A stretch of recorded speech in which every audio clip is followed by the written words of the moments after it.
నా పేరు శ్రీకాంత్. శ్రీకాంత్. అదే మీ ఏ ఊరు మీది? మంగళగిరా. అంటే లోకేష్ గారు నియోజకవర్గం. అయితే మీరు ఏం చేస్తారు? మాది రాళ్ళ షాప్ అండి. చిన్న చిన్న పుడకలకి రాళ్ళు అమ్ముతుంటారు. అయితే ఈ మధ్య లోకేష్ గారు మన స్వర్ణలకి అది స్వర్ణకారులకి హబ్ అని వర్కర్స్ పని నేర్పుతామని కంపెనీస్ అన్నారు. అయితే అయితే భూమి అసైన్ భూములు తీసుకొని ఈ రాజధాని ప్రాంతంలో పెద్ద కాంప్లెక్స్ కడతారని ఆంధ్రజ్యోతిలో వచ్చింది. అయితే అది ఇప్పుడు కాదు, టైం పట్టింది కదండి. టైం పట్టిద్దండి. అది అన్నీ నిదానంగా జరుగుతాయి కదా. స్వర్ణకారులకి ఉపాధి కల్పించాలని కొంతమందిని సెలెక్ట్ చేసి ట్రైనింగ్ ఇప్పించాలని అనుకుంటున్నారు. అది కూడా వీళ్ళ త్వరగా జరిగితే వీళ్ళకి పనులు పెరుగుతాయి, బాగుంటది. ప్రస్తుతానికి పనులు లేక బాగా ఇబ్బంది, వేరే వేరే పనుల్లో కూడా వెళ్ళిపోతున్నారు. వేరే వేరే క్యాటరింగ్లని, ర్యాపిడో అని అన్నింటిలోకి రకరకాలు వెళ్ళిపోతున్నారు.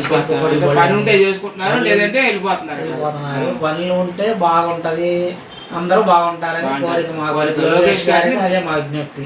అంటే ఎంతో మీరు కృషి చేశారు. ఎన్నికల ముందు గెలవడం కోసం ప్రతి కుటుంబం చేస్తున్నారు.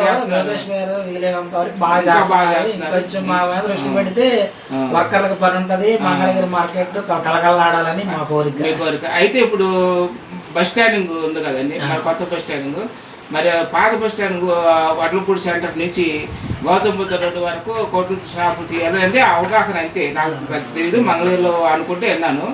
అయితే మరికి ఆ దాంట్లో పెద్ద కాంప్లెక్స్ కట్టారు, ఆర్కే గారు కట్టారు. అది వాళ్ళకే కేటాయిస్తా ఉన్నారు. మరి లోకేష్ గారు మన గోల్డ్ బంగారు పని చేసే వాళ్ళు ఎంతమంది ఉన్నారు కదా, చాలా మంది ఉన్నారు కదా. ఇప్పుడు కొత్త బస్ స్టాండ్ ఇంకోటి ఉంది. అది నేను ఎప్పుడైతే ప్రకాశం బ్యారేజ్ ఆగిపోయింది కదా, అప్పుడు బస్సులు అట్లా ఊళ్ళోకి వచ్చే బస్సులు పరిస్థితి లేదు. అయితే మటుకి కొత్త బస్ స్టాండ్ మన స్వర్ణకారులకి, ఇతర వ్యాపారులకి పెద్ద కాంప్లెక్స్ వసలాతలా కాంప్లెక్స్ కట్టి ముందు మన స్వర్ణకారులకు కూడా అది ఇవ్వాలని, అదే ఆ బస్ స్టాండ్ మన బైపాస్ పక్కన కడితే బాగుంటుంది. వాస్తవంగా బస్సులు మంగళగిరిలోకి అన్ని రావట్లేదు, అందుబాటులో బస్ స్టాండ్ అనేది బైపాస్ లో ఒకటి కడితే పెద్దది బాగుంటది.